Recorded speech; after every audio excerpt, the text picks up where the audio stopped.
Mastering English phrases, understanding, show off. Hello everyone, and welcome back to our English language learning channel. Today, we are going to dive into a very interesting phrase that you might have heard quite often in English conversations, show off. By the end of this video, you'll have a comprehensive understanding of what this phrase means, how to use it in sentences, and the context in which it is appropriate to use.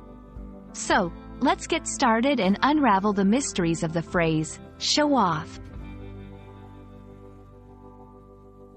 The phrase, show off, is used to describe a person who behaves in a way to attract attention, admiration, or envy, often in a way that is considered excessive or annoying.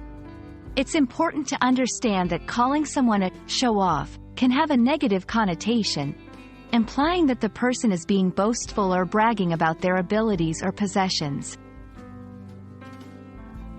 For example, he's such a show-off, always talking about his new car. She's showing off her new dress at the party. In these examples, the people mentioned are displaying their possessions or abilities in a way that is meant to draw attention and possibly make others envious. Now that we know what show off means, let's look at how to use it in sentences. Show off can be used as a noun or a verb, depending on the context. As a noun, don't be such a show-off. As a verb, he likes to show off his cooking skills whenever we have guests.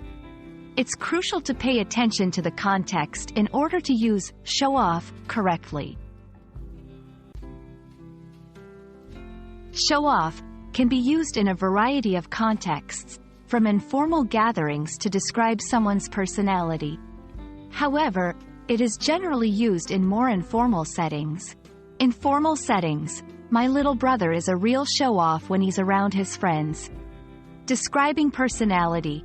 She has a bit of a show-off personality, always trying to impress everyone. It's essential to be mindful of the tone and situation when using show off, as it can be perceived as critical. That's all for today's lesson on the phrase, show off. We hope that this video has helped you understand how to use this phrase in different contexts and that you feel more confident in incorporating it into your English vocabulary. Remember, language learning is a journey, and you're doing great. If you found this video helpful, don't forget to like, share, and subscribe for more content like this. See you in the next video, and keep up the great work on your English learning adventure.